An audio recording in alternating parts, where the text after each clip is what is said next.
Estás escuchando Plenitud, la radio adventista. Muy bien, amigos, ya estamos de regreso aquí con ustedes para el diálogo de esta mañana. Espero que tengas tu Biblia. Vamos a estudiar el libro de Ezequiel, capítulo 1, ¿verdad? Un nuevo personaje. Así que va a estar interesante el diálogo de esta mañana. Vamos a abrir los micrófonos aquí a mis compañeros para que puedan estar también listos para lo que son los comentarios, ¿verdad? Juan, bienvenido aquí al programa una vez más. Sí, buenos días para todos.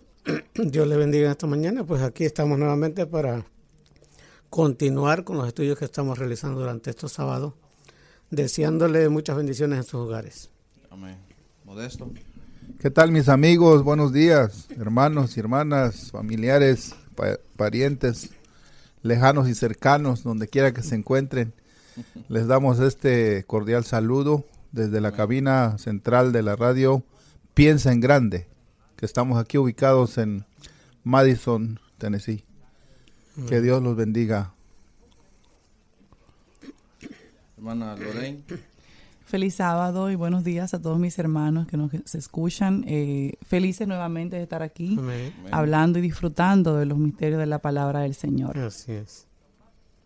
Bien, así que aquí estamos, ya los que van a participar, ¿verdad? Tenemos también aquí a nuestro hermano, el esposo hermana Lorraine, ¿verdad? Bienvenido aquí también.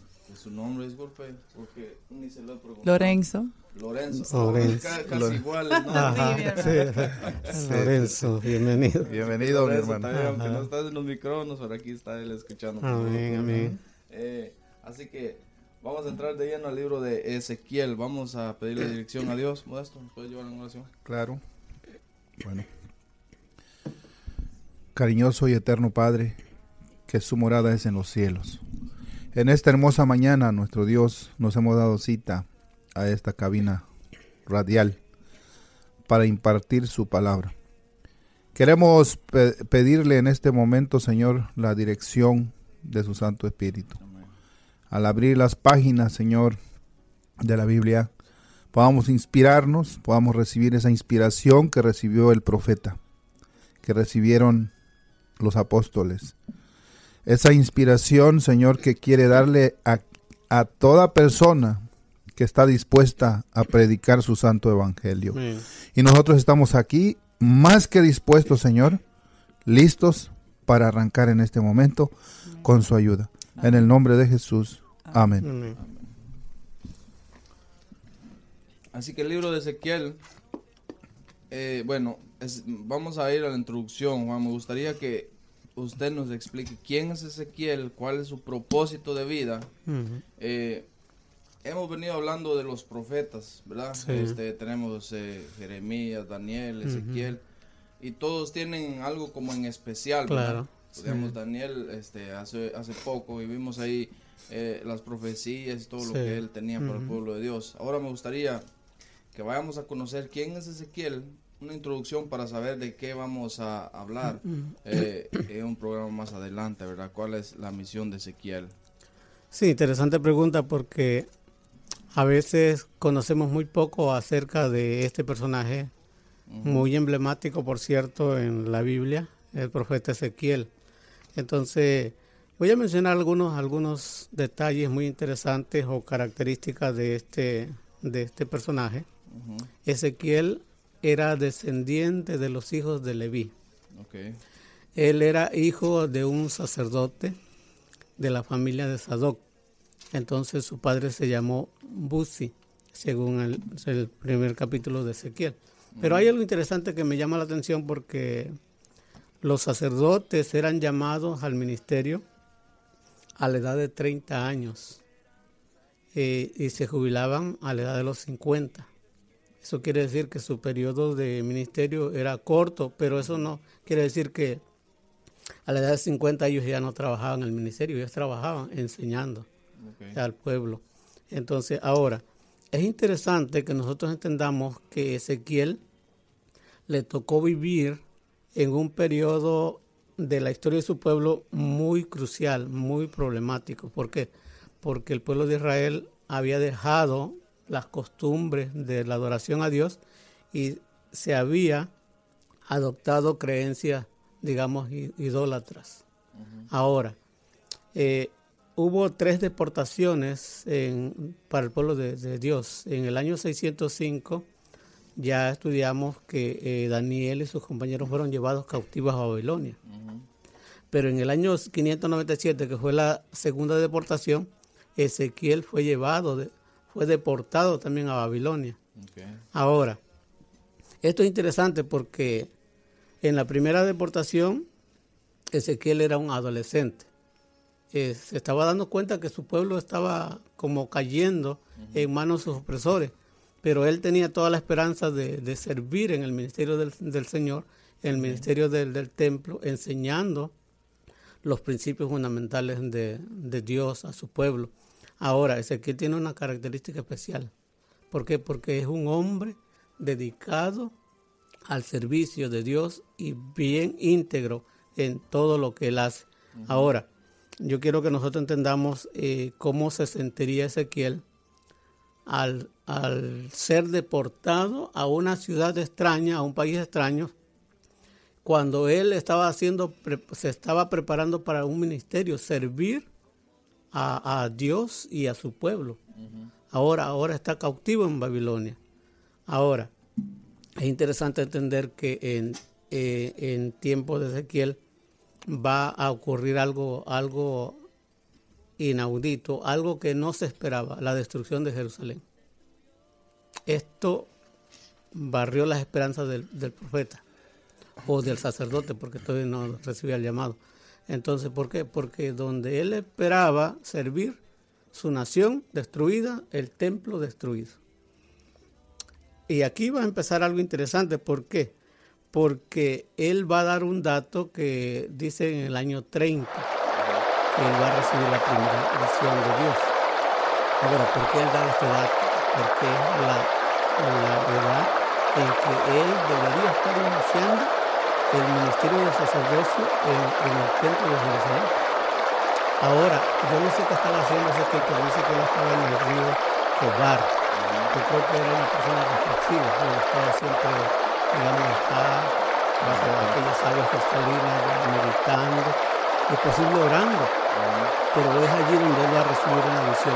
Y es interesante porque en la primera visión nosotros vamos a ver que se va a manifestar la gloria de Dios. Él va a ver la gloria de Dios y va a recibir un llamado, no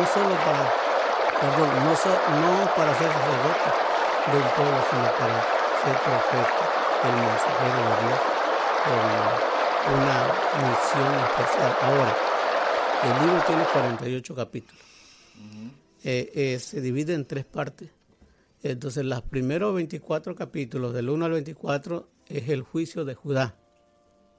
Del 24 al 34 es los juicios de las naciones. Pero del 35 al 48, las promesas de Dios. Todos esos capítulos, del 35 en adelante, están bañados de promesas de misericordia y de bondad, cuando Dios está prometiendo al pueblo de Dios su restauración. Ahora, en esta perspectiva, nosotros podemos ver que Ezequiel fue llamado para un ministerio especial. Ahora, para nosotros tiene muchos mensajes relevantes porque la gloria de Dios se manifiesta en el mundo hoy, y además Dios quiere revelarse a su pueblo. ¿Por qué? Porque tiene un mensaje especial. Surge la pregunta, Juan, ¿podría decir que posiblemente Ezequiel conoció a Daniel? ¿Podría ser? Sí, claro. Contemporáneo. Daniel, Jeremías. Porque fíjate cómo es Dios. Mientras que unos ya están en el ejerciendo, ¿verdad? El puesto. Algunos están preparando, usted lo mencionaba. Ezequiel era un adolescente y estaba siendo preparado. Claro. Quiere decir que el pueblo de Dios nunca se ha quedado sin instrucciones divinas. Claro, ¿verdad? nunca. Ahora, me gustaría, Modesto, cómo nosotros reaccionamos ante un llamado. Porque usted recuerda, hace poco hablamos de Jonás, un profeta también. Dios le hace el llamado, le hace la invitación, pero él, ya hablamos de eso, pero hay 2 reacciones: del que está dispuesto, sin Reservas. sin reservas, y está dispuesto a ir sin importar lo que Dios le haya revelado. Sí. Pero hay algunos que quizás nos oponemos y no queremos ir, pero todos, considero yo, que todos recibimos el llamado. No sé qué opinas usted. Sí, nuestro Dios siempre está llamando y mucha gente rechaza el llamado del Señor. Mucha gente que tuvieron el privilegio de servirle a Dios, no lo hicieron, se negaron. Y gente que no aparentaba nada, ¿verdad? Que no tenía la mínima idea que iba a servirle a Dios, le sirvieron. Sí. El caso de Ezequiel. Vemos que fue llevado en la segunda deportación Sí. a Babilonia. Estaba joven, tenía como 25 años ya, pero joven. Por eso el significado de su nombre es Jehová es mi fortaleza. Bueno, Jehová es Sí. mi fortaleza. Y le preguntabas a Juanito que si Jeremías y Daniel vieron a Ezequiel, por supuesto. Mira, lo que tú acabas de decir, nuestro Dios tiene mensajeros por todos lados, preparados para una sola causa, para un solo propósito. Sí. Mira cómo estuvo. En la segunda deportación llega a Babilonia, llega Nabucodonosor, ¿verdad? Ya hablamos mucho de eso en otros estudios, en otros diálogos. Tomó cautivo gran parte del pueblo de Israel. Se llevó la gente más importante, es decir, los nobles, los dirigentes, los de alto rango. Ya. Y eran como 10,000, dice el historiador. Como 10,000. Dentro de esos 10,000 fue llevado Ezequiel también a Babilonia. Entonces, Dios permite que Ezequiel sea tomado cautivo, llevado a Babilonia, porque allá le va a servir para profetizar con ese pueblo que está siendo llevado, que fue llevado por largos 70 años, toda una vida, hermanos. Toda una vida. Imagínate, hay personas que ni llegan a vivir 70 años. no vieron la libertad. Ajá. Entonces, Dios tenía un profeta con esos cautivos en Babilonia, pero con los pobres, los pobrecitos, es decir, los pastorcitos, los campesinos, los agricultores que no los tomaron en cuenta, que quedaron allí en Israel, en Jerusalén, Dios les dejó a otro profeta. ¿Quién? El profeta Jeremías. Imagínate cómo nuestro Dios trabaja, ¿verdad? Pero acá en Judá está Jeremías profetizándole al pueblo que no se desespere, tranquilo.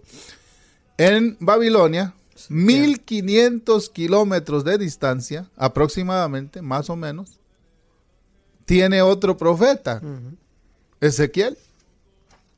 Pero el Señor no se conforma, él siempre busca reemplazos de antemano, anticipado. Ya Ezequiel tiene 25 años, comienza su ministerio, pero hay otro jovencito de 17 años que también fue deportado en esa misma fecha, llamado Daniel. Imagínate, nuestro Dios cómo funciona, cómo trabaja, preparándolo para que llegue a ser un futuro profeta también, ¿sí? Y el trabajo de Daniel fue muy interesante porque él fue el que enfrentó al monarca más poderoso del mundo de aquellos tiempos. ¿Quién era? Nabucodonosor. Entonces vemos que estos tres profetas estuvieron sirviendo al Señor casi al mismo tiempo, paralelo, ¿verdad?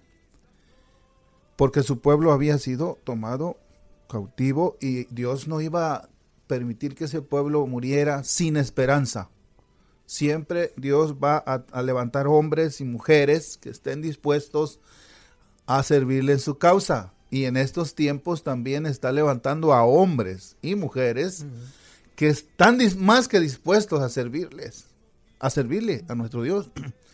Y cabe mencionar que nuestro Dios no se deja impresionar por las aparentes sabidurías y inteligencias de los hombres. Él usa hasta el más humilde.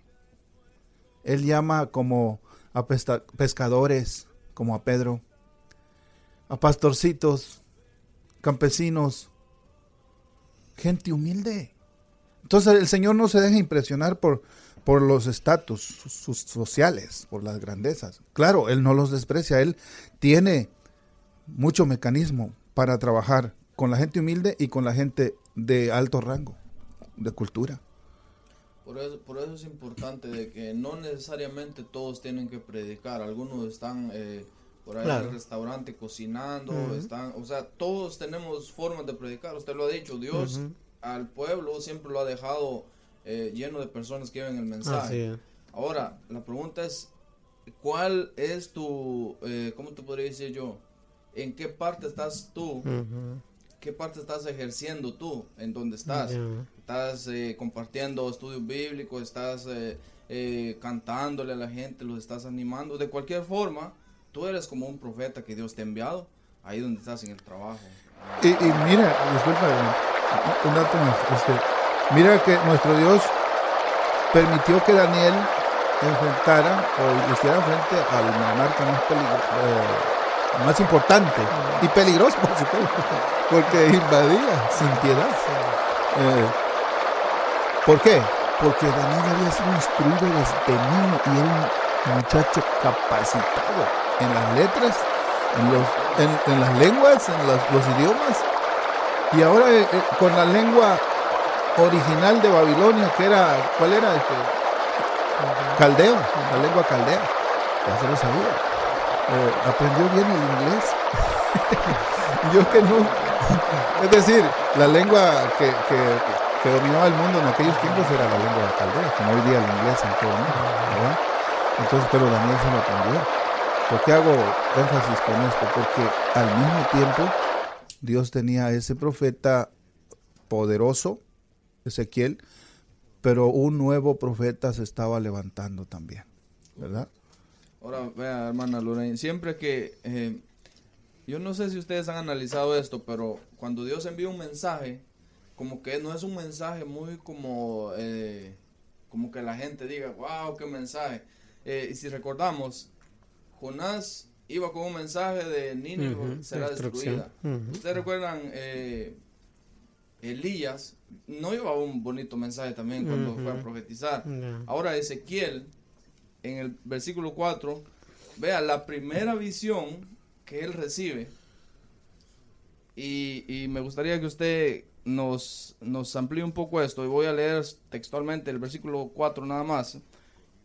Cuando él está meditando, vi un viento tempestuoso que venía del norte, una gran nube con un fuego envolvente rodeado de un resplandor, y en medio del fuego algo que parecía bronce revolviente. Con esto creo yo que nos hubiéramos quedado pensativos. Claro. Y todo lo que le sigue, y esto me lleva a recordar el libro de Apocalipsis, capítulo 4, si no estoy equivocado.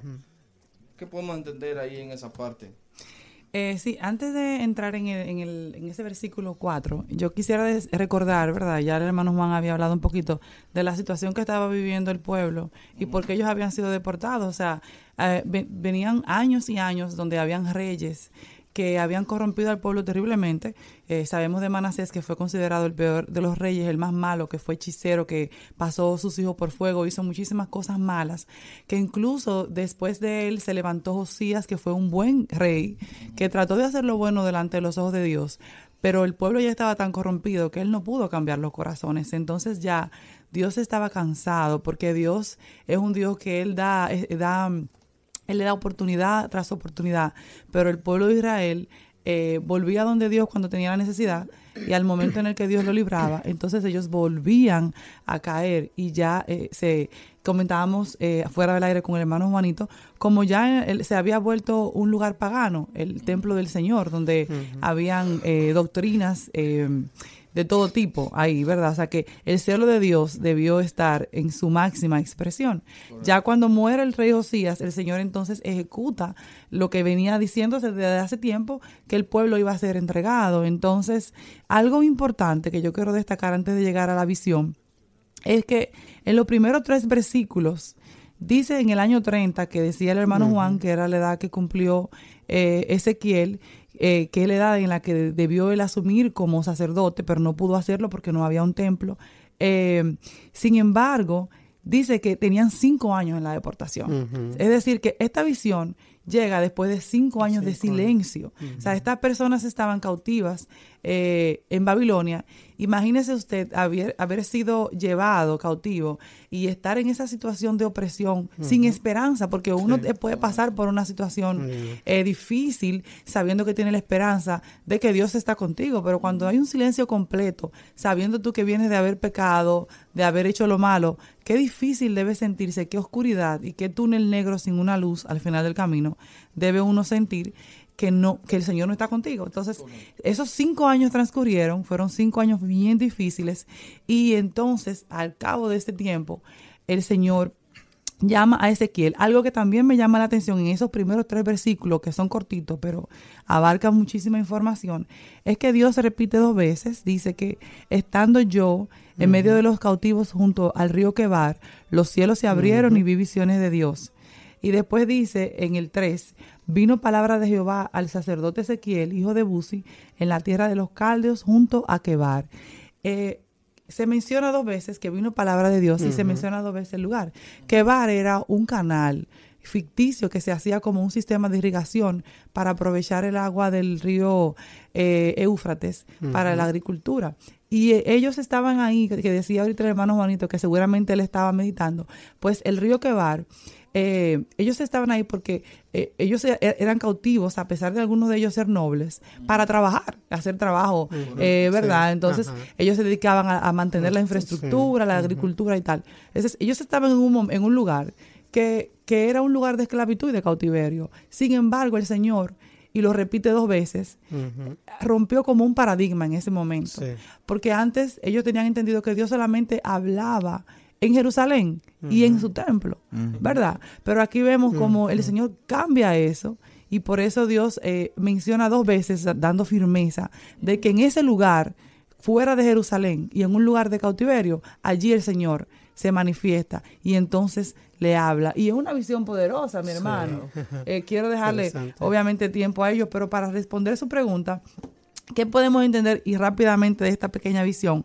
Ese torbellino, sabemos que el torbellino representa el poder de Dios, pero también vemos esa nube, y que en el tiempo del pueblo de Israel, en Egipto, en el desierto, el Señor también se manifestó a modo de nube, hermano Juan. Si usted quiere elaborar más sobre esto. No sé si quiere. Claro, pero bueno, a agregar algo interesante, porque ahí hay un dato, dice... Y miré, aquí venía del norte. Esta es la palabra clave, norte. Entonces, Ezequiel era sacerdote. Y él conocía perfectamente el templo, la ubicación que había en el norte, en el templo de Jerusalén. En el norte estaba el lugar santo. Y estaba la mesa de los panes de la preposición. Esos panes se cambiaban diariamente. ¿Qué significado tenía eso? Bueno, eso significaba el creador, el sustentador, estaba allí manifestando su sustento. Es decir, la presencia de Dios estaba en el norte. Y esto es un detalle interesante. ¿Por qué? Porque recuerdan ustedes que el enemigo de Dios, según Ezequiel 14, y Isaías dice que él subirá al cielo a los lados del norte, estableceré mi trono. ¿Quién está hablando? Satanás, de que él quería establecer su reino en el norte, Y realmente que el norte, cuando se menciona norte en las profecías, está hablando de la presencia de Dios. Está hablando de la manifestación de Dios, donde reside el poder, donde está Dios mismo. Y aquí este viento tempestuoso, como dijo nuestra hermana, representa el poder de Dios. Pero hay algo interesante aquí, porque en esta visión Dios va a mostrar un santuario, como dijera, móvil. Ya no un santuario fijo allá. ¿Por qué? Porque Ezequiel va a ver la gloria de Dios manifestándose a través de un santuario móvil, y va a ver la presencia de Dios y la gloria de Dios, y va a describir algunos datos que mencionan otros profetas, como el profeta Juan en Apocalipsis, como Isaías en el capítulo 6, como Daniel. Pero aquí hay algo interesante, porque aquí, más que nada, Dios está diciendo: mi presencia está con ustedes. Amén. Amén. Amén. Ampliemos un poco más esta parte, Modesto. Es interesante ver, hermanos, que nuestro Dios no abandona a su pueblo. Donde quiera que el pueblo está, ahí está presente. Y también sí permite, ¿verdad? Permite el sufrimiento por la dureza del corazón del pueblo, ¿verdad? ¿Por qué el pueblo de Israel fue tomado cautivo? ¿Por qué no fue librado? ¿Pudo haber sido librado por Dios? Claro que sí. ¿Pero por qué? Porque el pueblo, a lo largo de este libro vamos a estar viendo que este pueblo de Israel se volcó a la idolatría. Y en el capítulo 9 vamos a ver que hacían cosas ocultas en el mismo santuario, allá en el fondo, allá adentro donde no los miraba toda la gente. La mayoría, los dirigentes tenían ídolos, hacían ocultismo, pues, allá adentro. A nuestro Dios le reveló a Ezequiel que profetizara contra este pueblo. Entonces, por eso nuestro Dios permite el sufrimiento. El sufrimiento no proviene de Dios, sino de Satanás. Pero ¿por qué permite nuestro Dios que sufra su pueblo? Para que reflexione, para que entienda, para que reaccione y se acuerde que tiene un Dios, ¿verdad? Entonces, por eso el pueblo de Israel fue tomado cautivo, no solamente una vez, fueron 3 deportaciones. Y el templo de Jerusalén fue destruido 3 veces, hermanos. Perdón, el templo de Jerusalén, pero el original que construyó Salomón fue destruido completamente. Fue reedificado, claro. Casi igual la réplica. En los tiempos de Jesús, Herodes el Grande fue el que reedificó otra vez el templo, pero de igual manera fue destruido en el año 70. No quedó piedra sobre piedra, como dijo nuestro Señor Jesucristo. Hasta hoy día no han podido los israelíes reconstruir el templo, y aunque están haciendo planes de reconstruirlo, ¿verdad? Y quizás lo logren, pero pues eso ya pasó a la historia, ¿no? Entonces, quiero aclarar algo acerca del profeta Ezequiel. Tengo aquí en mis manos el comentario bíblico adventista. Dice aquí: a diferencia de Jeremías, que se quedó soltero, Jeremías nunca se casó, Ezequiel tuvo una esposa, a quien quería como el deleite de sus ojos. O sea, que la amaba muchísimo. Ella murió repentinamente en el 9º año del cautiverio. Eso lo encontramos en el capítulo 24:1. ¿Sí?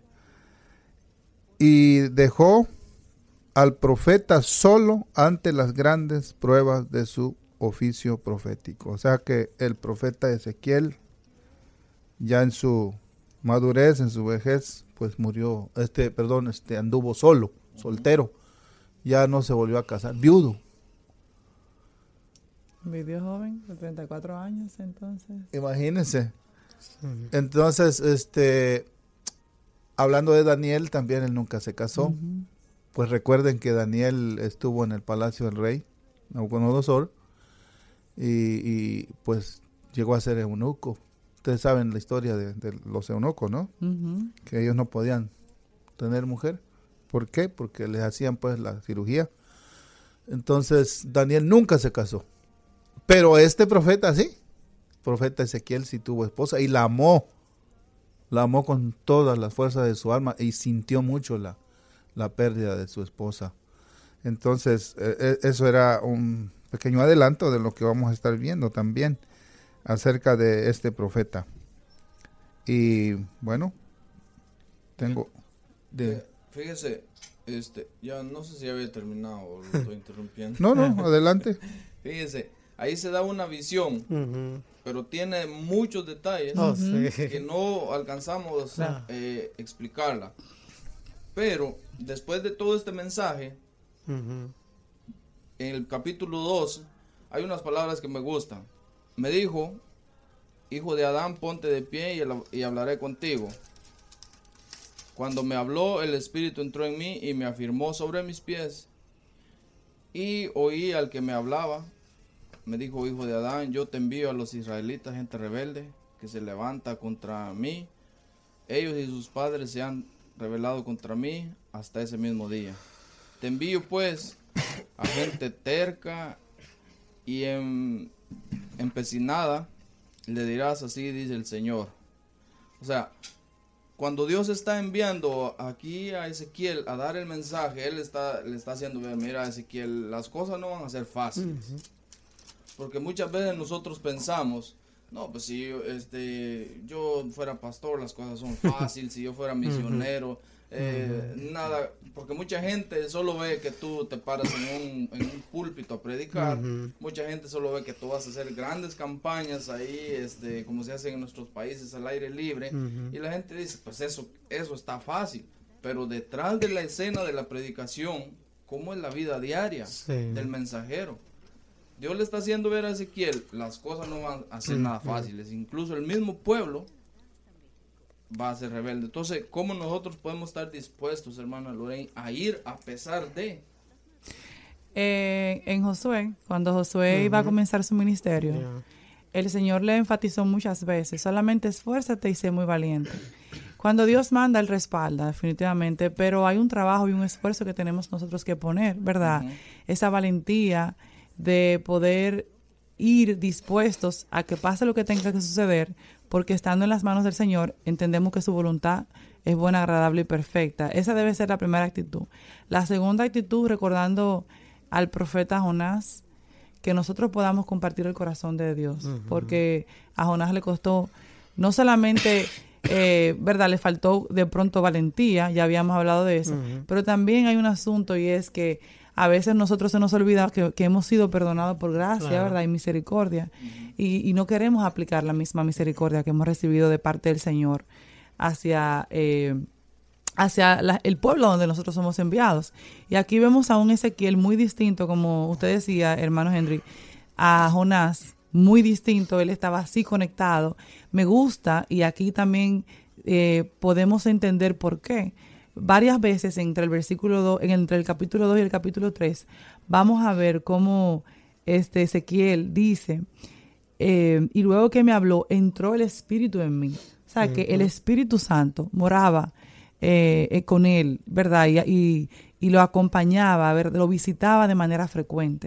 Eso es lo que permite que nosotros, como cristianos, podamos mantenernos firmes a pesar de las vicisitudes que impone muchas veces lo que vamos a hacer. Y obviamente el pueblo de Israel, a donde él iba a ser enviado, que no era lo mismo que el pueblo de Judá, es importante que destaquemos.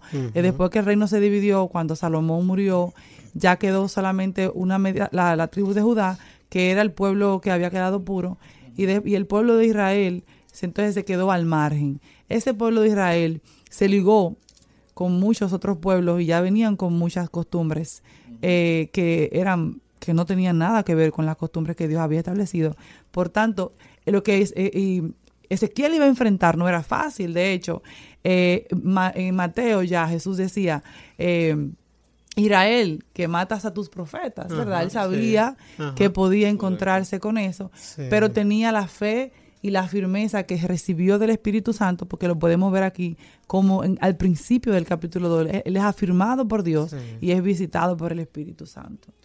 Es interesante porque muchas veces nosotros tenemos miedo de ir. Personalmente, a mí me da miedo, no me siento como no me siento seguro como lo que hace Modesto de ir y compartir Biblias y libros. Yo me desplomo ahí. Se voy a llevar al rato. Porque mi forma de predicar es otra. ¿Entiendes? Entonces, pero Dios le dice a Ezequiel, no te preocupes. Y vea, el versículo 4 tiene algo que me gusta bastante. Te envío pues, el versículo 5, perdón, sea que te escuchen o no, porque son una familia rebelde. Ahora, quiere decir que muchas veces, Juan, nosotros vamos a predicar y nosotros pensamos que fuimos buenos influyentes cuando la gente dice amén, nos reciben, con palmaditas, dicen bienvenido, y muchas veces nosotros decimos, valió la pena el mensaje, pero cuando la gente está completamente negativa, nosotros decimos, no valió la pena. Y aquí yo les estoy diciendo, si te escuchan o no, tú vas a ir. ¿Cómo nosotros podemos, a pesar de esta situación, aunque pensamos que no vale la pena predicar a la gente de la iglesia, cómo nosotros podemos ir sin que esto nos afecte? Porque esto es algo que nos puede ayudar. Sí, interesante pregunta, porque tratándose de predicar la palabra de Dios, va a haber reacciones en los oyentes. Escuchan o dejan de escuchar. Y no sé si ustedes han notado algo, que cuando un mensaje de parte de Dios no es el mensaje que la mayoría quieren escuchar, provoca rebeldía, provoca problemas, inclusive al mensajero lo tratan mal. Sí. Y esa era la situación de los profetas. Déjenme darle un detalle interesante sobre los profetas. Los profetas eran personas que no eran bien recibidas. Eran personas que eran odiadas, eran personas que eran golpeadas, y como ya mencionó nuestra hermana, aún los mataban, los apedreaban. ¿Por qué? Porque traían un mensaje que no era acorde con lo que ellos pensaban. No les gustaba. No les gustaba el mensaje. Ahora, yo quiero regresar un poquito porque para este empoderamiento de este profeta, el profeta debió recibir de Dios un mensaje, digamos, que lo empoderara, que le diera poder, que le diera fuerza. Y hay una similitud, porque nosotros vamos a entender cómo es que Dios llamaba a un profeta. La primera visión es importante que nosotros la entendamos cuando Dios hace un llamado a un profeta. Se le conoce como la visión paradigmática. ¿Qué significa eso? Significa que en la primera visión se va a recibir un llamado de Dios y se le va a dar a conocer la misión que el profeta debe desempeñar en ese ministerio. Es por eso que en la primera visión, aquí nosotros vemos el llamado del profeta y la misión, al igual que Jeremías, Isaías, nosotros vamos a ver esa visión paradigmática. Ahora, es interesante que nosotros veamos cómo es que Dios muestra a este profeta la visión, y aquí yo les voy a mostrar algo interesante, porque él va a ver 4 seres vivientes, y eso lo va a mostrar Apocalipsis también. Ahora, estos 4 seres vivientes tenían ciertas apariencias. Ahora, noten ustedes que cada uno tenía 4 caras y 4 alas, era la apariencia. Y los pies de ellos eran derechos, y la planta de sus pies como plantas de pie de becerro, centelleaban a manera de bronce muy bruñido. Debajo de sus alas, a sus 4 lados, tenían manos de hombre, y sus caras y sus alas por los otros lados. Con las alas se juntaban el uno al otro, no se volvían cuando andaban, sino que cada uno caminaba derecho hacia adelante. Aquí está lo interesante. El aspecto de sus caras Primera característica, era cara de hombre. Y segunda característica, cara de león. Y al lado derecho de los cuatro, y luego dice cara de buey, en otras versiones dice becerro. Y el último, asimismo, había en los cuatro caras de águila. Hombre, apariencia de hombre, características de león, becerro y águila. Notemos estos cuatro apariencias, son muy fundamentales para entender el principio fundamental del mensaje. ¿Por qué le digo esto? Porque si nosotros pasamos desapercibido estas características, no entenderemos mucho el mensaje del profeta, tampoco entenderemos mucho acerca de la manifestación que Dios quiere hacer y cómo Dios quiere manifestarse a su pueblo. Ahora, el hombre, ¿qué representa el hombre? El hombre representa la sabiduría, la inteligencia. Ustedes saben que a diferencia de los animales, el hombre es un ser inteligente, un ente moral, un ente que realmente tiene imagen de ¿quién? De Dios. De Dios. Ahora, en lo que es el león, otra característica fundamental que no podemos pasarla desapercibida. Ustedes saben que se le conoce popularmente como el león, el rey de la selva. Entonces, ¿eso qué significa? Eso significa poder. Poder. Entonces, vamos a ir nosotros juntando esta característica porque al final vamos a ver qué es lo que Dios quiere decir. Entonces, el poder de este animal, que lo conoce como el rey de la selva, entonces nos dice a nosotros mucho sobre el poder de Dios. Pero al mismo tiempo, el becerro, el buey, ¿qué significa eso? Bueno, ustedes saben que el buey, a pesar de que es un animal fuerte, tiene una característica que es humilde. ¿Por qué? Porque el hombre lo usaba en tiempos antiguos, no sé si ahora lo usa, como para arar. Le llamaban yuntas de bueyes, ¿verdad? Los unían, pero ¿cómo domar a este animal, digamos, tan fuerte? Es la humildad. No es que él realmente se pone sumiso, y eso representa la humildad. Pero ahora, el águila. Ustedes saben que el águila realmente es conocida como realmente el ave más poderosa, más sublime, que en realidad surca los cielos y realmente es realeza. Ahora, notando estas características, ¿qué es lo que Dios realmente quiere decirle a Ezequiel? Lo que Dios le quiere decir a Ezequiel, que el Dios que se le está manifestando es un Dios que tiene poder, es un Dios que tiene inteligencia, es un Dios también que es humilde y es un Dios que está sobre toda la creación. Amén. Es decir, que lo que Dios le quiere mostrar a Ezequiel, que él entienda que a pesar de que ellos están deportados en Babilonia, a pesar de que las circunstancias son difíciles, Dios está al control. No solo de la naturaleza de los animales, sino al control de todo el mundo.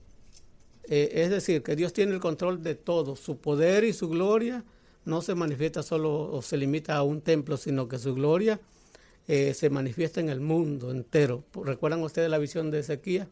Dice que vio a Dios sentado sobre un trono alto y sublime y sus faldas henchían el templo y la gloria de Dios llenaba toda la tierra.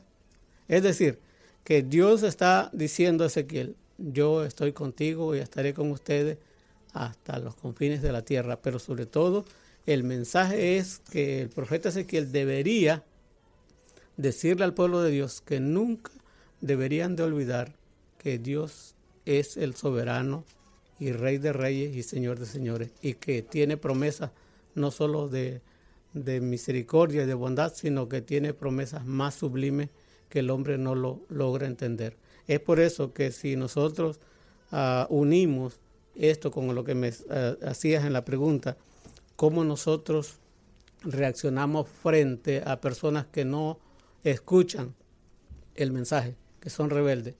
Bueno, yo creo que nuestra reacción, nuestra actitud debe ser muy diferente. ¿Por qué? Porque tenemos un Dios amante y misericordioso que, a pesar de que escuchen o dejan de escuchar, el mensaje va a darse a conocer y muchos llegarán a conocer a Dios. Amén.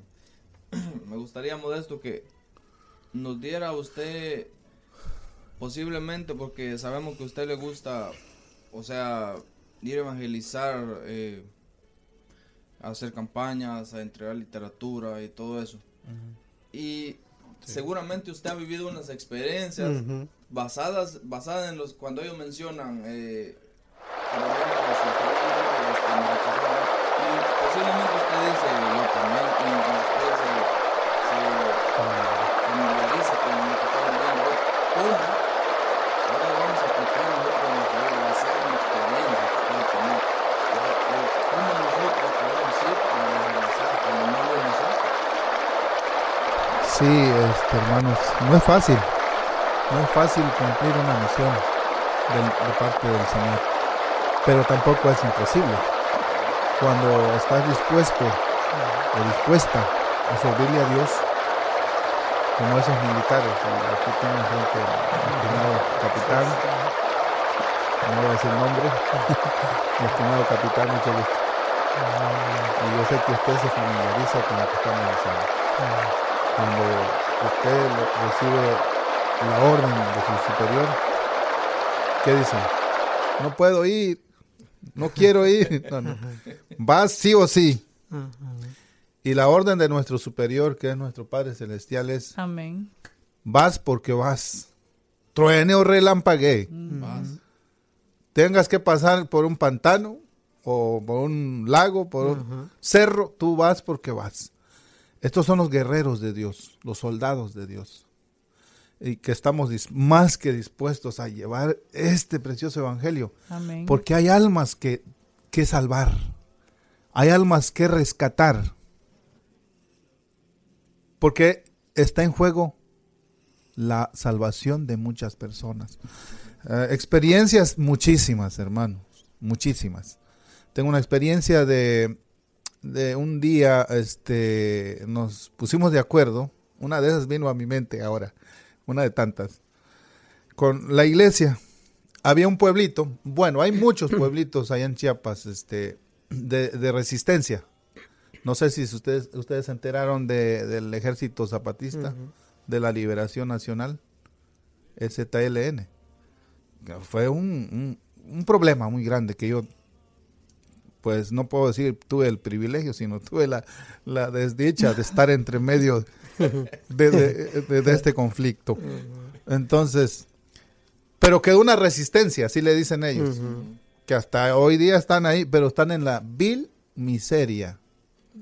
Solo los que se beneficiaron fueron los grandes, los dirigentes. Pero la resistencia está en la miseria, hermanos. O sea, tanto así que las casitas de paja, de maderita, ¿han visto los documentales de África? Más o menos así, ¿no? En la vil pobreza. Entonces un día hablamos en la iglesia y dijimos, hermanos, ¿cómo ven? ¿Qué tal si les llevamos una ayudita a esa gente? Porque están verdaderamente necesitados. Y orilla de carretera, todos los días pasas por ahí, ves la pobreza. Entonces los hermanos dijeron, está bien, hay que juntar una buena despensa. Y todos juntamos cajas de despensas, cajas. Y pusimos la fecha. Vamos. Una caravana de carros. Íbamos de misioneros llevando esta ayuda y para poder principalmente darles de comer y luego tal vez darles el mensaje, ¿no? Llegamos, todos nos paramos así en fila, bajamos los dirigentes y ya íbamos dispuestos a hablar con los dirigentes de ellos, cuando desde allá arriba, estaban así en una lomita, empezaron a gritar, no, váyanse, no queremos nada del gobierno, aquí no entra el gobierno. Pensaron, nos confundieron con gente de gobierno. Aquí no hay oportunidad para nadie, váyanse. Limosneros y con garrote, dije yo entre mí. Entonces Insistimos, tratamos de apoyar los que estaban ahí cerquita, ni aún así, pobrecito, se miraba en sus ojitos con las ganas de agarrar esas cajas, esa mercancía. Pero pues tienen un dirigente, pues. Entonces, ¿qué hicimos? Bueno, no se preocupen, tranquilos. Si no quieren, no hay problema. Nos vamos. Entonces nos pusimos de acuerdo. Vamos a visitar a un señor que está enfermo y se fracturó, pues allá va la bendición para allá. Si aquí lo rechazan, allá lo necesitan.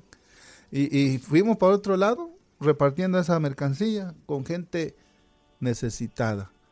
Pero hermanos, en el fondo de mi corazón yo sentí una tristeza profunda porque dije, están necesitados y están rechazando la bendición.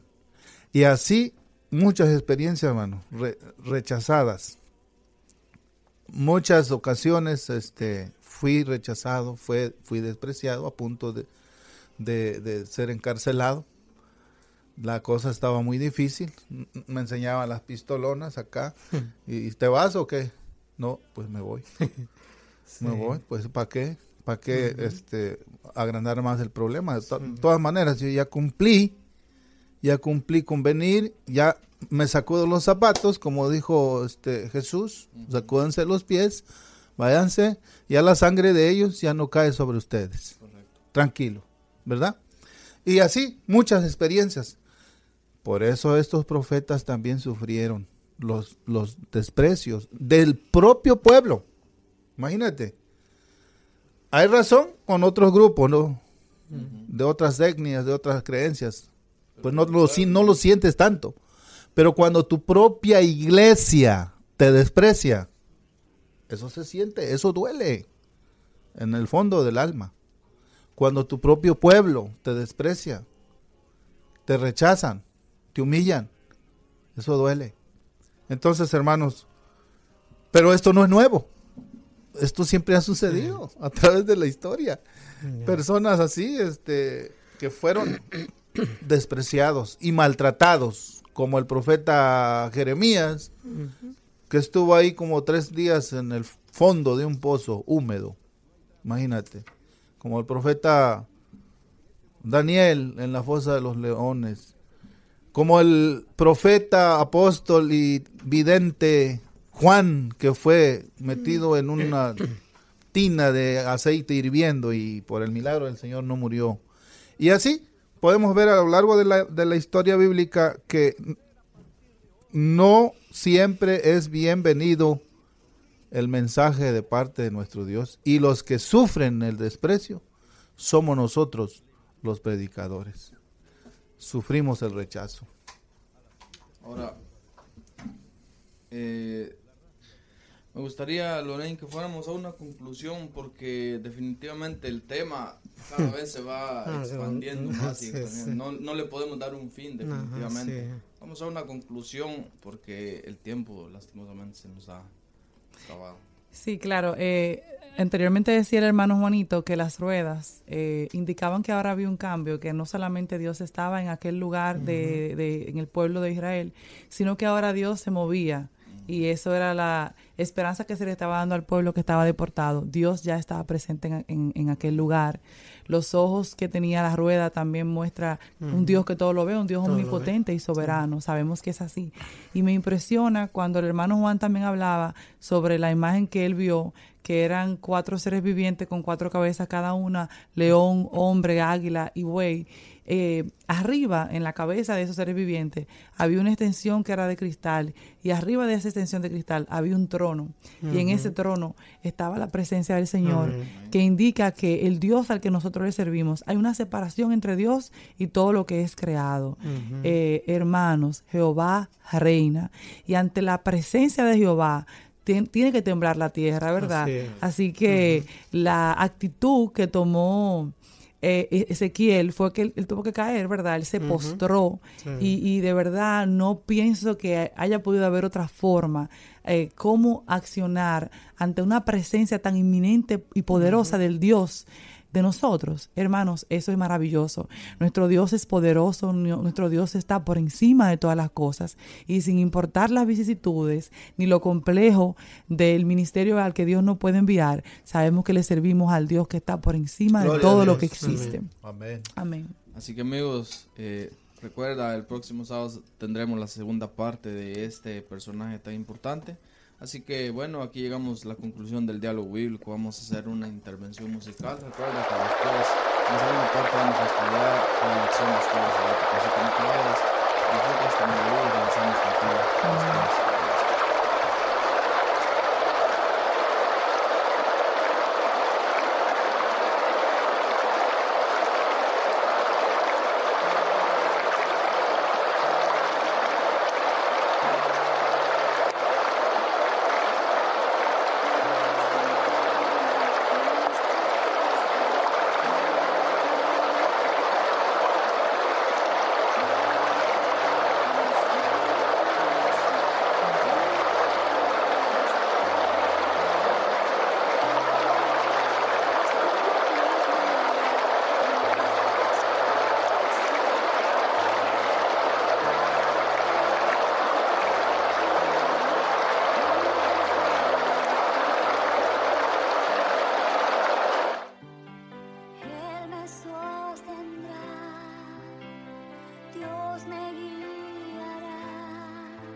Cuando en la lucha falte toda nuestra fe, si es fuerte el enemigo, defensa yo tendré. Como buen pastor nos guía, es justo, santo y fiel. Hoy concédeme tu gracia, amante Salvador. Él me sostendrá, Dios me guiará, tomará mi mano, pues dice aquí estoy, que por mí murió,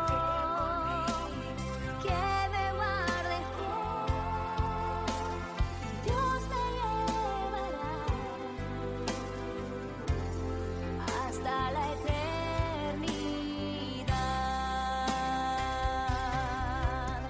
En horas de angustia, conmigo Dios está.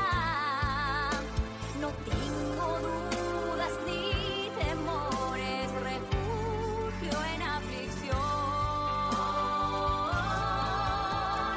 Él me sostendrá, Dios me guiará, tomará mi mano, pues dice aquí estoy, que por mí murió, que me guarde fiel. Dios me llevará hasta la eternidad. Dios me llevará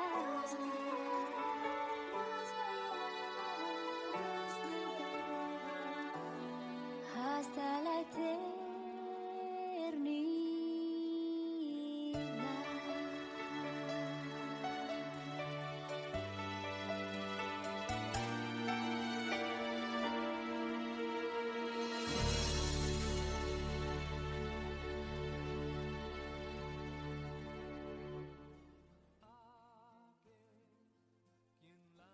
Muy bien, estamos de regreso aquí con ustedes para el estudio de la lección de escuela sabática. Espero que tú tengas tu lección ahí en tu mano, y si no la tienes, pues bienvenido. Siempre aquí vamos a compartir el repaso general, ¿verdad? Recuerda que nosotros hacemos un repaso general basado en cada día que tuvimos de la lección. El título de la lección es La ira del amor divino. Estamos en la lección número 5, estamos avanzando rápido, ¿verdad? Y tenemos el versículo central, Salmo 78, 38, dice de la siguiente manera: sin embargo, Dios les tenía compasión, perdonaba su maldad y no los destruía. Muchas veces apartó su ira y no despertó todo su enojo. Fíjense que a muchos les gusta la idea de que Dios es un Dios de amor, Dios es un compasivo, y todo, pero cuando hablamos de la ira, ya no nos gusta, porque nosotros pensamos que la ira de Dios es como la ira del ser humano, ¿verdad? Y muchas veces nosotros ahí mejor ya no nos metemos en esos temas, pero en esta semana vamos a conocer un poco más el carácter de Dios, la parte del día domingo afligido por el mal. Sí, mi hermano, a mí me gusta mucho hablar sobre la justicia porque la gente tiende a cualquierizar el amor de Dios. La gente dice, Dios es amor, entonces por eso podemos hacer cualquier cosa porque siempre podemos acudir a su misericordia. Y la realidad es que además de ser amor, una de sus características principales, la justicia también lo representa. Y mire, la justicia no necesariamente siempre significa bondad en su máxima expresión, ¿verdad? Porque cuando Dios extiende el amor, te recibe, te perdona y te acepta tantas veces, pero cuando la justicia divina ha sido ejecutada, entonces Dios se aparta para que nosotros podamos sufrir la consecuencia de nuestros actos. Y de hecho es parte de lo que hablábamos anteriormente cuando estudiamos el profeta Ezequiel, de cómo Dios se apartó y permitió que el pueblo fuera oprimido. Entonces aquí se habla de un ciclo, que es el ciclo donde primero el pueblo se aparta de Dios y se corrompe, y entonces Dios se aparta y deja que el pueblo acarree sus consecuencias, para que entonces el pueblo es oprimido, después el pueblo clama a Dios, Dios lo perdona y el pueblo es liberado, y entonces vuelve el pueblo a serle infiel. Y eso es algo que nosotros debemos meditarlo, porque en la Biblia nosotros lo vemos de una forma como más contundente. Estamos viviendo en un tiempo de gracia y parecería que Dios todo lo permite, que Dios todo lo perdona, pero sabemos que no es así, y llegará un tiempo en el que se va a ejecutar la justicia, mi hermano, y cuando ese tiempo llegue, ahí nosotros vamos a ver a un Dios que, aunque es amor, también va a ser implacable, como sucedió en el tiempo del arca de Noé, que cuando esa puerta se cerró, ya después de ahí no se pudo abrir esa puerta. Entonces se habla también del Salmo 78, como vemos ahí, la infidelidad continua del pueblo de Israel. Pero ciertamente lo que deja esta lección del domingo es entender que el amor y la justicia son un dúo que no se pueden separar, sino que obran juntos. Podríamos decir entonces, porque fíjate, cuando estamos sufriendo o pasando alguna situación difícil, normalmente culpamos a Dios.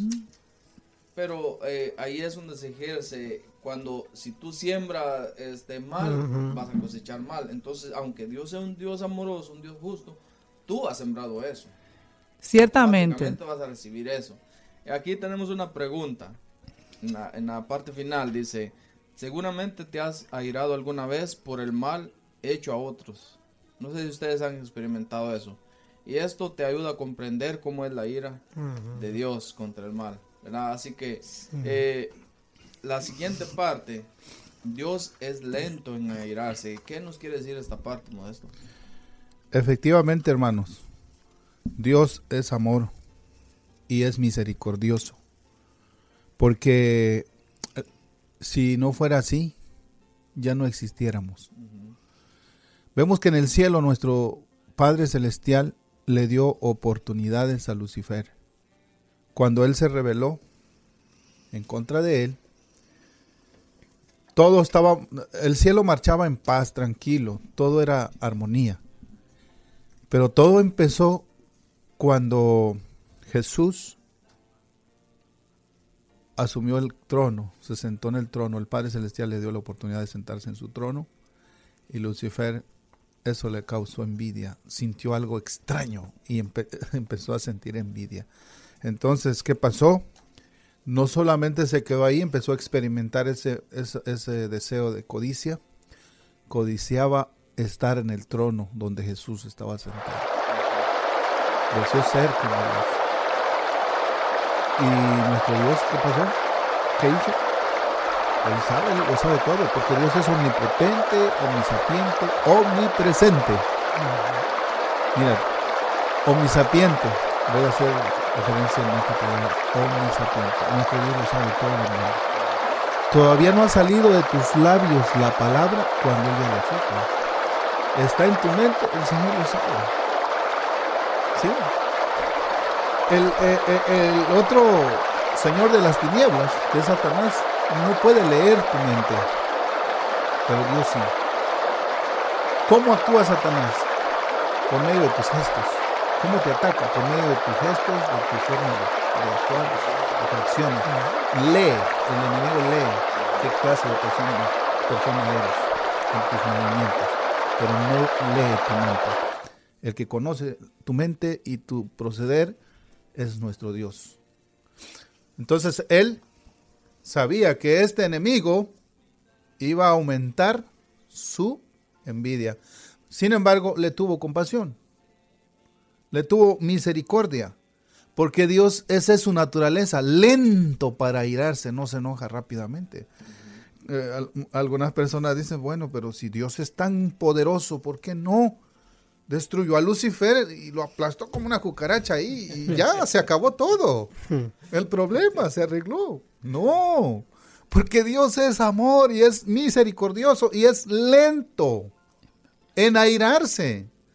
Imagínate si el Señor no fuera lento para airarse cuando dices una mentirita blanca, que no existe. Mentira es mentira, ¿verdad? ¿Qué pasaría? Pues ahí está, pum, ya, como un mosquito. Te agarraría el Señor así, como un mosquito, y se acabó. Pero nuestro Dios es lento en airarse y nos da oportunidades tras oportunidades. Gracias, Señor, gracias porque nos está escuchando, gracias por esa paciencia que nos tienes, porque nosotros somos rebeldes, somos necios.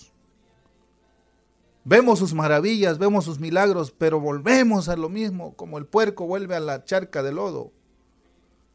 El Señor nos ama, nos perdona, nos limpia y vuelve otra vez, como dice Proverbios, vuelve el perro a su vómito, vuelve el cerdo al lodo, al fangal.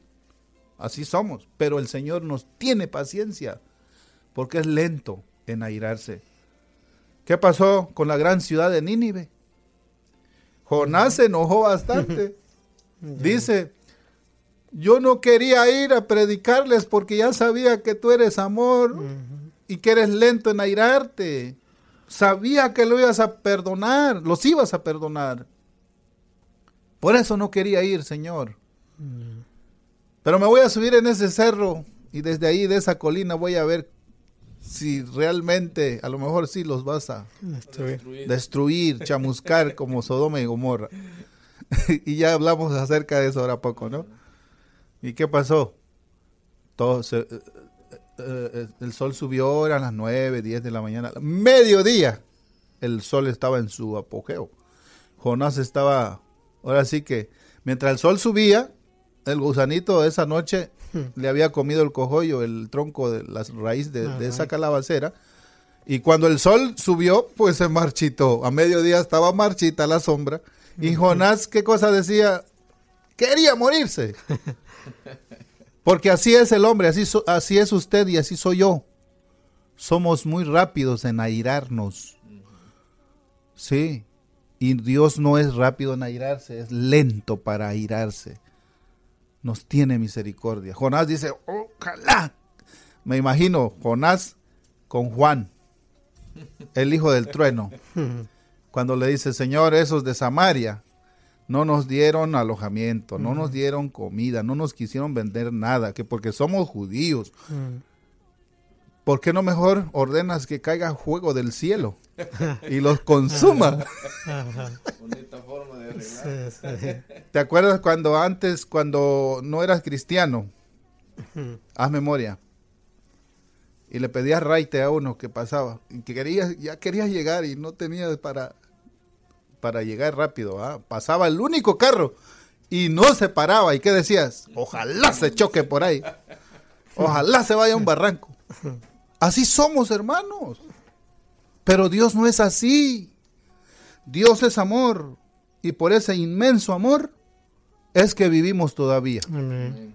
Por esa manera de proceder que es lento en airarse, es que usted vive todavía. Dice aquí la frase hebrea traducida como tardo para enojarse o longánime. Podría traducirse literalmente como largo de nariz, ¿eh? En el idioma hebreo. Así que si usted ve un narizón, sepa que es lento en airarse. Es una broma, no es cierto. Pero hermanos, esto lo asemeja, lo llevan a eso, a comparación, pues es la manera de explicarlo, ¿eh? Entonces, gracias al Señor. ¿Cuántos están agradecidos? Amén. Los que están aquí. Amén. Y los que nos están escuchando. Porque tenemos un Dios misericordioso, lento en airarse. Yo alabo su santo nombre. Amén. Porque, como decimos en México, la he regado muchas veces. Y no me ha matado. Me ha perdonado. Gracias, Señor. La siguiente parte, indignación justa. ¿Qué nos quiere decir esto, Juan? Interesante pregunta porque estábamos hablando acerca de que Dios es lento para airarse. Y ahora vamos a conocer que Él tiene indignación justa. ¿Cómo es eso? Bueno, es importante que nosotros entendamos o que conozcamos más que nada un poquito del carácter de Dios, porque no podemos conocer todo, ¿verdad? Ahora, ¿cómo sería una indignación justa? Porque la Biblia nos aconseja que nosotros nos airemos, pero no pequemos. ¿Cómo podemos nosotros enojarnos sin pecar? ¿O cómo podemos nosotros indignarnos justamente? Bueno, aquí la lección nos menciona el ejemplo de una mamá, ¿verdad? Imaginen ustedes lo que son padres y que ya tienen hijos. Están en un parque y su niño o la niña es atacada por un hombre, ¿verdad? En ese momento, ¿qué harían ustedes? ¿Se indignarían? ¿Defenderían? Completamente. ¿O qué harían? Entonces, esa indignación, ¿cómo sería? Razonable, ¿verdad? Sería justa. Entonces, en este ejemplo nosotros podemos ver cómo es la indignación justa de Dios, ¿verdad? Que Él no es un capricho de enojo, sino que realmente es razonable su ira, su enojo. O un ejemplo bíblico, recuerdan ustedes que Jesús dice que entró en el templo y vio que los que vendían palomas, becerros, ovejas en el templo, y dice que tomó un azote y echó fuera a los que vendían palomas y le dijo: mi casa de oración será llamada para todos los pueblos. ¿Cómo fue esa indignación, ese enojo? Justo, razonable. Bueno, muchos dicen que se enojó porque en el templo se vendían o se comerciaba, pero la realidad no es esa. Jesús no se enojó por eso. Jesús se enojó porque realmente la actitud de esas personas que vendían palomas, ovejas, en realidad era una actitud injusta. ¿Por qué? Porque los que no tenían dinero, los que eran pobres, no podían comprar, porque el precio era elevado. Eso realmente ocasionó la ira de Jesús, realmente la injusticia. Realmente era necesario vender en el templo porque eso facilitaba que el adorador pudiera tener su ofrenda más cercana, ¿verdad? Entonces eso era razonable. Lo que no era razonable era la injusticia. Pero aquí hay una pregunta interesante. ¿Cómo podemos cuidarnos de justificar la ira egoísta como si fuera justa indignación? ¿Por qué es tan fácil cometer ese error y cómo podemos protegernos de esa trampa sutil pero real? Mire, aquí yo estaba considerando esto y esta es una pregunta que cabe reflexionar. ¿Cómo nosotros podemos cuidarnos de no indignarnos injustamente? Porque yo no sé si ustedes han tenido experiencia de que a veces ustedes o nosotros nos molestamos porque alguien dijo algo que no nos gustó. Ahora, la pregunta es, ¿esa reacción es un enojo justo, razonable o no? Entonces, ¿cómo nosotros podemos saber? Ahora, miren, hay un detalle muy interesante y esto quiero compartir con ustedes porque esto es parte de la experiencia de nuestra vida. Ahora, miren, a veces muchas personas se enojan cuando una persona dijo una verdad latente, ¿verdad? Pero hirió su orgullo. Esa no es una indignación justa. No es un enojo razonable porque está enojando porque le hirieron el ego, el orgullo. Entonces, nosotros tenemos que tener muy cuidado porque esta pregunta, o sea, esta actitud es muy sutil y nosotros podemos pensar que estamos enojados justamente, cuando en realidad estamos enojados injustamente porque han herido nuestro ego. Uh-huh. Nosotros tenemos que ser personas humildes y razonables. Uh-huh. Es por eso que se aconseja que en una actitud de enojo nosotros no tomemos decisiones. ¿Por qué? Porque esas decisiones podrían ser equivocadas. Fíjense, estoy recordando, ayer les comenté algo así rápidamente en la iglesia que me pasó. Fíjense que les voy a contar aquí para los que no escucharon. Ayer estaba trabajando, tenía mi máquina de cortar cerámica enfrente de... Estábamos lavando, ¿verdad? Uno de los muchachos que andaba conmigo, se puso a lavar la casa y pues la hizo rápido, en realidad la hizo rápido. Y entonces después dije yo, pues está bien. Y entonces lavó el carro y todas las herramientas y una máquina la dejó enfrente y él le da para adelante y la quebró. Y se fue para adentro y me dice, la regué. Llegó frustrado y preocupado que yo lo iba a regañar. La regué, te jodí la madre. ¿Y qué pasó? Pues le di para adelante y se me vení, veme. Entonces yo solo respiré profundo y medité. Hay dos acciones por hacer. Claro. ¿Verdad? Enojarme y regañarlo. Pero eso va a matar toda la satisfacción que a él le dejó en el día de haber hecho un buen trabajo. Claro. Y si yo hago eso, pues, lógicamente le hubiera pagado su día. Sí. Y fui a ver y esperé lo peor y bueno, pues, ni modo, pues ahí solucionamos, compramos otra y ahí todo bien, no hay clavo. Pero yo miraba, porque andan dos conmigo, yo miraba que ellos se me quedaban viendo preocupados, como que, esperando una paliza, pues. Sí. Ajá. Entonces, a veces nuestras acciones definitivamente desbaratan todo lo que tú haces con esa persona. Y yo a ellos todos los días les hablo de la vida, todos los días.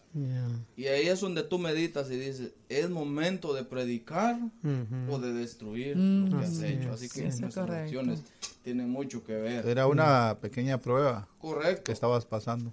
Correcto. Y todos hemos tenido este tipo de indignación. Ahora, la siguiente parte, Dios no aflige voluntariamente. Y es ciertamente así, Dios es amor, como todos lo sabemos, pero también tenemos que entender, y es que el amor exige justicia. Nosotros pensamos desde nuestro punto de vista cuando queremos ser perdonados, pero no vemos lo que Dios ve todos los puntos de vista, ¿verdad? Y si podemos recordar cuando Caín mató a Abel, el Señor lo buscó y le dijo, la sangre de tu hermano clama a mí desde la tierra. O sea que la justicia es necesaria. Entonces quizás si por amor yo no te doy ningún castigo, o no castigar, ¿verdad? Sino no dejo que la consecuencia de tu acto caiga sobre ti, entonces estoy siendo injusto, no solamente para la persona que tú afligiste, sino para ti mismo, porque a lo largo de todo, bueno, y lo veíamos hoy también, de toda la Biblia podemos ver cómo el pueblo de Israel prácticamente se burlaba de Dios, por decirlo de una manera, ¿verdad? Y si nos ponemos nosotros a pensar, si fuera una pareja de nosotros o si fuera un hijo de nosotros que se burla de nosotros constantemente, que nos engaña constantemente, o sea, ¿quién tiene el nivel de paciencia tal para recibirte con los brazos abiertos siempre después que tú has hecho lo mismo que acostumbras a hacer, sabiendo que tú me estás hiriendo de manera intencional? Nadie lo puede hacer. Entonces llega el punto en el que el Señor tiene que removerse para que nosotros podamos sufrir la consecuencia de nuestros actos y en ese sufrimiento podamos entonces ser procesados y arrepentirnos y volver donde Él de una manera genuina, ¿verdad? No lo hace de manera intencional buscando herirnos, pero sí como un padre amante que busca corregirnos y que podamos reflexionar. Quiere decir, hermana Lorraine, que muchas veces nosotros no estamos sufriendo lo suficiente porque Dios está ahí como un tipo de protección. Así es. Pero cuando Él se aleja, nosotros en realidad sentimos, ¿verdad? Sí. El sufrimiento, y por esa razón es que nosotros culpamos a Dios. Como cuando tú eres la persona en la familia que eres el bueno, que todo el tiempo ayudas y todo eso, pero cuando dejas de ayudar, dices, no, Juan es el malo, hoy ya saber qué le pasa. Ciertamente. Entonces, ¿verdad? Para poder entender mejor. Bueno, la siguiente parte es, déjame ver. Mostrar compasión. Mostrar compasión. Efectivamente, hermanos, así como Dios tuvo compasión por nosotros, también debemos tener compasión por los demás. Amén. Sí, no juzguemos a nadie, porque Dios no nos llamó para ser jueces. Nos llamó para ser colaboradores. ¿Sí? No está bajo nuestro cargo, nuestra jurisdicción, decir, aquel se va a salvar y aquel no. No. Esa prostituta merece morir. No. Ese borracho, mejor que no viva, que muera. Pero no, hermanos, porque al contrario, debemos mostrarle compasión a la gente que no conoce de Dios, para que ellos a través de nosotros puedan ver el amor de Dios. Amén. Muchas veces he dicho que en esta radio, que miles de personas que hay a nuestro alrededor nunca van a abrir la Biblia. Correcto. Por X razón. Porque quizás no tienen tiempo o no les da ganas de leer la Biblia. Pero siempre van a ver una Biblia abierta en nosotros, en usted, en mí, ¿verdad? Y a través de nosotros van a conocer el verdadero amor de nuestro Dios si les mostramos compasión. Y te felicito, mi hermano Henry, por esa acción que hiciste, de que mostraste compasión a tu trabajador. Estabas en todo tu derecho de decirle, ¿sabes qué? Hoy no te pago. Y estamos a manos. Pero no, le mostraste compasión. Y eso es lo que nuestro Dios quiere que hagamos. Hasta en las mínimas cosas de la vida cotidiana, en los detalles. ¿Cuántos lapiceros no se me han extraviado? Hermano, préstame tu pluma. Órale, ya no vuelve. Le voy a tener que poner ahí un nombre. Le voy a tener que poner nombre y una cadenita. Pero ¿qué digo? No, pues el Señor me bendice, voy a comprar otro paquete y ya. Hasta en lo mínimo, hermanos. Pero cuando no hay ese conocimiento del amor de Dios, hasta en lo mínimo también te puedes portar indiferente y maltratar a las personas. Correcto. Hasta por un alfiler puedes maltratar a otra persona con tu palabra, como lo han hecho conmigo. Me han humillado, me han maltratado por cosas insignificantes que no vale la pena, pero los he perdonado.